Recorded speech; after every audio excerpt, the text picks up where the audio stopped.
बिस्मिल्लाहिर्रहमानिर्रहीम। अस्सलामु अलैकुम वरहमतुल्लाहि वबरकातुहू। करोड़ों दरूद सलाम हमारे प्यारे नबी हज़रत मोहम्मद सल्लल्लाहु अलैहि वआलिहि वसल्लम पर और उनकी आल पर। अल्लाहुम्मा सल्लि अला सय्यिदिना मुहम्मदिन व अला आलि सय्यिदिना मुहम्मद। अल्लाह करीम मेरे आपके और तमाम मुसलमानों के कबीरा सगीरा गुनाहों को माफ़ फरमाए।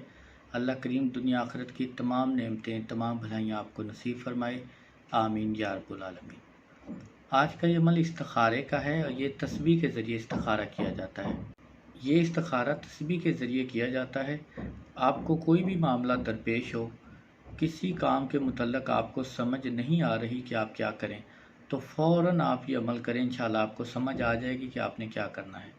मिसाल के तौर पर किसी जगह शादी करनी है, रिश्ता देखने के लिए जाना है या कोई रिश्ता देखने के लिए आ रहा हो, उस सूरत में किसी से दोस्ती करनी हो, किसी को शादी का पैगाम भेजना हो, किसी के साथ कारोबार करना हो, आपने कोई चीज़ ख़रीदनी हो, कोई चीज़ बेचनी हो, किसी डॉक्टर के पास जाना हो, किसी से लेन देन करनी हो, ज़िंदगी के हज़ारों मसाइल हैं, कोई भी मसला हो तो आप इस अमल के ज़रिए फ़ौरन देख सकते हैं कि आपको फ़ायदा होगा या नुकसान होगा। ये बहुत अच्छा अमल है। ग़ैब का इल्म अल्लाह के पास है। सुन्नत तरीका जो इस्तिखारे का है वो मैं पहले एक वीडियो में बता चुका हूँ। वो वीडियो आपको मेरे इसी चैनल पर मिल जाएगी। आज का ये तरीका इस्तिखारे का जो तस्बीह के ज़रिए है, तो उसका तरीका ये है कि सबसे पहले आप गुस्ल करें, वज़ू करें, साफ़ सुथरे कपड़े पहनें, 2 रकात नमाज नफल इस्तिखारा पढ़ लें तो बेहतर है, ना पढ़ें तो फिर भी ये काम हो जाएगा। अब आपने क्या करना है कि आप तस्बीह कोई भी हो, इस तरह आप तस्बीह अपने सामने रखें और अंदाज़े से इस तरह उठा लें। उठाने के बाद इस तरह आप इसको पकड़ लें, यानी इस तरह कुछ लटका दें और कुछ इस तरह पकड़ लें, और फिर आपने पढ़ना शुरू करना है बिस्मिल्लाहिर्रहमानिर्रहीम।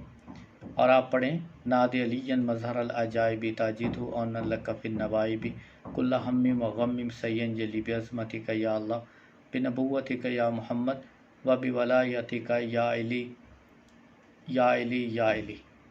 यहाँ तक पढ़ें। फिर दोबारा आप नादे अली पढ़ें। जब 7 मरतबा हो जाए तो जब 7वीं मरतबा नादे अली पढ़ेंगे तो आखिर में फिर आप सिर्फ तस्बीह पकड़ लें और वही एक ही तकरार करते रहें, या अली या अली या अली या अली या अली, या आप नादे अली मुसलसल पढ़ते रहें। जब आप इस तरह तस्बीह पकड़ेंगे तो अगर तो ये तस्बीह ऐसे आमने सामने हिलती रही, यानी आमने सामने आपकी तरफ भी आए और सामने भी जाए, खुद ब खुद हिलेगी, ऐसे लगेगा कोई ज़ोरदार हाथों से इसको हिला रहा है। अगर तो आपकी तरफ आए और आगे की तरफ जाए तो उसका मतलब है वो काम ठीक है, आप कर सकते हैं, वो काम हो जाएगा। अगर तस्बीह दाएं तरफ या बाएं तरफ ज़ोर ज़ोर से हिलना शुरू हो जाए तो उस काम में इनकार है, उस काम से मना हो जाए, उस काम से रुकना ही आपके लिए बेहतर है और फ़ायदेमंद है। अगर वो आप काम करेंगे तो आपको बहुत ज़्यादा नुकसान हो सकता है। जब तस्बीह आगे पीछे हिले तो उस पर फिर कभी यकीन रखें और दिल में वसवसा या शक ना करें कि जी मैं बार बार करके अमल देख लूँ। जो जवाब आए उस पर यकीन रखें और इंशाअल्लाह उस पर अमल करें। अल्लाह पाक आपको ज़रूर कामयाबी अता फरमाएगा इंशाअल्लाह। हो सके तो इस्तिखारे से पहले भी हस्बे तौफीक सदका अदा करें, इस्तिखारा मुकम्मल करने के बाद भी हस्बे तौफीक सदका अदा करें।